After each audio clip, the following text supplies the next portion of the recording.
आकाशे तारकालिंगम पाताले हटकेश्वर मृत्युलोके महाकालम लिंगत्रम नमस्तुते नमस्तुते अवंतिकायं वैद्यवतारं मुक्तिपजनम सजानम जकाल मृत्यु पजनार्थम वंदे महाकाल महासुरेशम अवंतिका नाथ महाकाल बाबा की जय।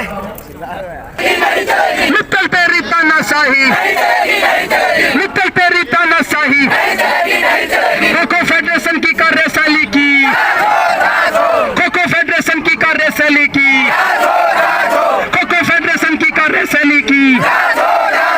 सिद्धांत संग्राम के दर्शकों को नमस्कार। आज सिद्धांत संग्राम की टीम है जंतर मंतर पे, और जंतर मंतर की बात करें और सुरेश जी जो है खो खो से जुड़े हुए ऐसे व्यक्ति हैं जिन्होंने ज़मीनी स्तर पर ऐसा काम किया है जिसमें खो खो प्रतिभा को निखारा है, जो एक मिसाल के तौर पर है। ये दिल्ली के लाल जो भारतवर्ष में एक जाना पहचाना चेहरा, खो खो की दुनिया का एक बेताज बादशाह, लेकिन आज यदि गुस्से में हैं, आज यदि आक्रोशित हैं, आज यदि जंतर मंतर पे हैं तो कुछ न कुछ तो बात है।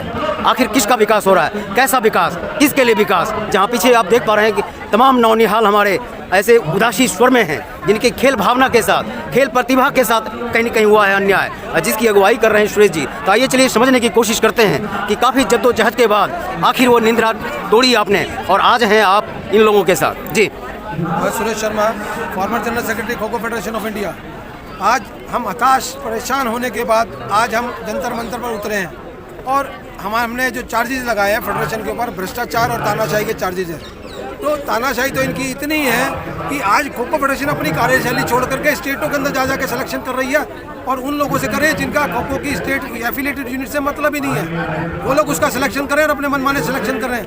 जो बच्चे जाते हैं, अभी रिसेंटली एक सब जूनियर का सिलेक्शन हरियाणा में हुआ, उसमें दिल्ली से एक सेक्रेटरी जो पैरेलल एसोसिएशन बनाया उसको भेजा गया और बच्चों से पैसे चार्ज लिए, ट्रायल का भी चार्जेस तक लेते हैं ये लोग, जबकि कहीं चार्जेस कभी होते ही नहीं है। तो और बच्चे जो बोलते हैं उनसे मारपीट भी करते हैं, धमकी देते हैं और अपने मनमाने जिनको बच्चों को सिलेक्शन करके बाकी सबको भगा दिया जाता है। जो actual original state kho kho association Haryana थी, हरियाणा स्टेट की, उसके बच्चों को तो निकाल देते हैं और अपने जो सेटिंग के लोग हैं सिर्फ उन्हीं के बच्चों को सेलेक्ट करते हैं। अभी रिसेंटली भी जो दिल्ली का सिलेक्शन हुआ जूनियर का, आप देखेंगे कि 15 बच्चों का अगर सिलेक्शन हुआ है तो जो सेंटर हमेशा चैंपियन हो रहा है पूरे दिल्ली के जोनल टूर्नामेंटों में, उसके तो 3 बच्चे, और जो उनके खास उस गैंग के लोग हैं, दिल्ली के कोचिज हैं, सेंटर चलाते हैं क्योंकि उनको जरूरत है, उनके 5-5 बच्चे हैं।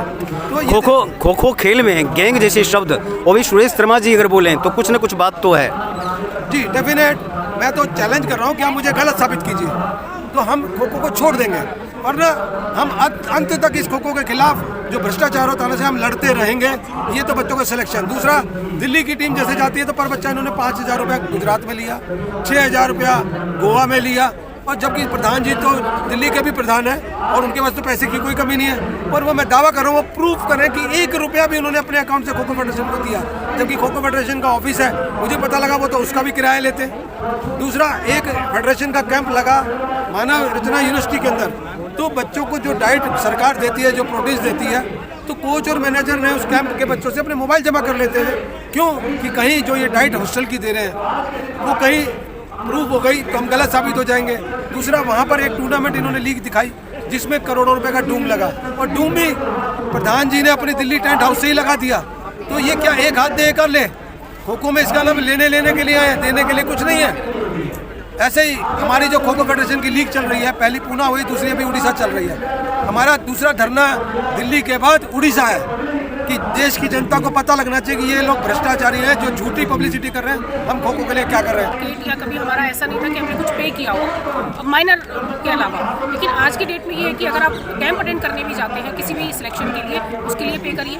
फिर आपको अगर दिल्ली एसोसिएशन में रजिस्टर होना है अपना जाते हैं तो आपको बताया जाता है कि रजिस्टर योरसेल्फ और उसके बाद आप पे करिए।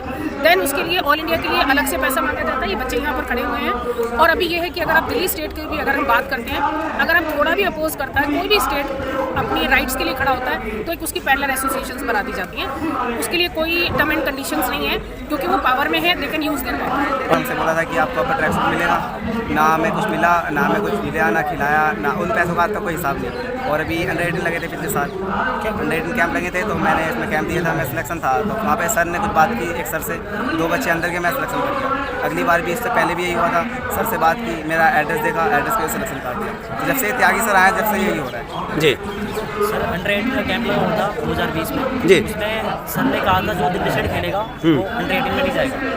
तो दिल्ली स्टेट इनकी आपसी मामला की वजह से मेरा सिलेक्शन कर गया था अंडर-18। पहले से ही जी मेरा नाम अंकित है सर। मेरे को ये अपील करनी है सर कि सर 2021 में मैंने सीनियर नेशनल ट्रायल किया था, जिसमें सर हमारा पहले ही राउंड में हमारे जो अन्य खिलाड़ी हैं उनको बाहर कर दिया गया। जो पैसा देगा वही उसका ही सिलेक्शन होगा। और कुछ टीचर्स हैं जो MS त्यागी सर हैं और कुछ और भी टीचर्स हैं जिनका मैं नाम नहीं जानता गौर से, बट ये है कि सिलेक्शन ऐसा करते हैं कि आप एक दिन आकर किसी प्लेयर को जज नहीं कर सकते। बिल्कुल। एक दिन में आकर आप किसी प्लेयर को जज नहीं कर सकते और आप ये कहते हैं कि आप उस ग्राउंड में प्रैक्टिस कर दो, आप इस ग्राउंड में प्रैक्टिस करो, आप हमारे साथ के नहीं हो।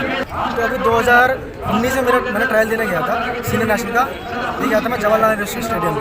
तो वहाँ पर सर क्या होता है, टीम को सिलेक्ट करने के लिए मुझे निकालते हैं, लेकिन मेरे को वहाँ पर फर्स्ट राउंड में ही बाहर कर देते हैं। सर मैं 10 साल से खेल रहा हूँ और आप मेरे को वहाँ पर बोल देते हो कि ये प्लेयर अनफिट है, आप उधर दूसरा प्लेयर अनफिट लेके जा रहे हो दूसरे ग्राउंड का, और मुझे कहते हैं कि तू उसका सुरेश के साथ का लड़का है, सुरेश के ग्राउंड का लड़का है, हम तुझे नहीं लेंगे। मतलब उनका एक इनडायरेक्टली कहना यही है, उनकी पार्शलिटी यही है। और हमारे साथ के जो बच्चे हैं, जैसे उनको पता है सर मेरा नाम आशीष है, मेरे जो स्टूडेंट है कहीं कैंप देने जाते हैं उनको बाहर कर दिया जाता है।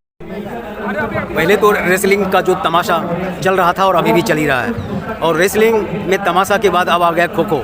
और आपको मैं डायरेक्ट ले चलता हूँ जंतर मंतर, जहाँ पर देख पा रहा हूँ कि भारतवर्ष से खो खो प्रेमी आए हैं और अपना दर्द बयां कर रहे हैं मीडिया से, और यही है सबके साथ सबका विकास और विश्वास। तो आइए हमको डायरेक्ट ले चलता हूँ, क्या है स्टोरी, क्या है कहानी, आखिर खो खो के साथ हो रहा है इस अन्याय का जिम्मेदार कौन। जी नमस्कार सर। नमस्कार सर। जी आपका परिचय।